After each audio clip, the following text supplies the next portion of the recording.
Tiba-tiba tanpa ada pokok bergoyang, tanpa ada hujan ribut, Lim Kisiang kata dia nak melihat Perdana Menteri bukan Melayu kat Malaysia. Persoalannya, kita berada tahun 2023. Kita tak boleh cakap kita nak kerjasama dengan PH je. Kita bukan kerjasama dengan DAP.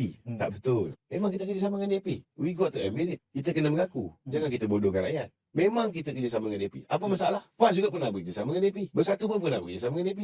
Cuma bezanya, rakyat sebenarnya takut dengan DAP yang bekerjasama dengan PAS. Sebab perangai dia orang lain. Yang rakyat takut, DAP yang bekerjasama dengan Bersatu. Yang itu yang menjadi mimpi ngeri rakyat. Yang dia orang takut sangat apa yang berlaku ketika tempoh 22 bulan. Itu sebenarnya kena faham. Itu sebab kali ni bila PMX letak balik adik kepada Lim Guan Eng menjadi Timbalan Menteri Kewangan. Banyak orang yang khususnya orang Melayu menjadi fobia tak tentu pasal. Takut. Sebab takut apa? Sebab takut zaman Lim Guan Eng menjadi Menteri Kewangan zaman dengan Mahathir. Tapi hari ni nak takut dengan DAP sekarang ni kerana apa? Apa yang DAP buat yang menyebabkan orang Melayu terguris hati? Apa dia? Tak ada. Kalau ada pun Rahmat Sami tu hari. Dia petikai tentang kota orang Bumi Putera di dalam penjawat awam. Itu pun Anthony Loke sudah bidas dia. Terus gugurkan dia daripada jadi calon pilihan raya. Tak dapat jadi Timbalan Ketua Menteri. So maknanya DAP tegas. Nak jaga hati orang Melayu, nak jaga hati orang Islam kan. Kalau ada pun yang mulut lancang ni, macam Lim Kisiang buat kenyataan bodoh. Bagi saya minta maaf cakap lah. Kau hebat macam mana pun. Tetapi you are sabotaging the party. As a leaders, Lim Kisiang tak sepatutnya mengeluarkan kenyataan. Mengatakan bahawa dia mahu melihat satu hari nanti Perdana Menteri Malaysia ni bukan Melayu. Apa sebenarnya Lim Kisiang nak buat? Dia sebenarnya sabotaj Anthony Loke. Dia tak nak melihat DAP di bawah pemerintahan Anthony Loke lebih berjaya daripada DAP di bawah pemerintahan anak dia. Itu realiti dia. Tak ada sebab kenapa dia perlu mengeluarkan kenyataan bodoh tersebut. Why now? Ketika orang dah boleh terima DAP, orang dah nampak DAP ni okey. DAP semenjak bersama dengan Perdana Menteri Datuk Seri Anwar Ibrahim ni okey. Tak macam masa DAP bersama dengan Mahathir. Orang dah boleh okey, tiba-tiba tanpa ada pokok bergoyang, tanpa ada hujan ribut, Lim Kisiang kata dia nak melihat Perdana Menteri bukan Melayu kat Malaysia. Kalau pakai otak ni, masalahnya orang Melayu ni pun ada juga yang tak pakai otak. Lim Kisiang, dia guna otak dia untuk menanam kebencian terhadap DAP sekarang. Dia nak buat orang Melayu takut dengan DAP sekarang. Sebab sekarang ni bukan di bawah pemerintahan anak dia. Cuba fikir dari segi logik akal. Kita orang Melayu, Bumi Putera dalam negara ni lebih 70%. Di mana datang logiknya DAP,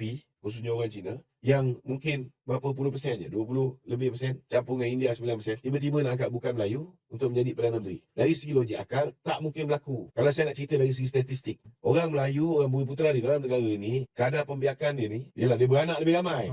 Dalam bahasa mudahnya.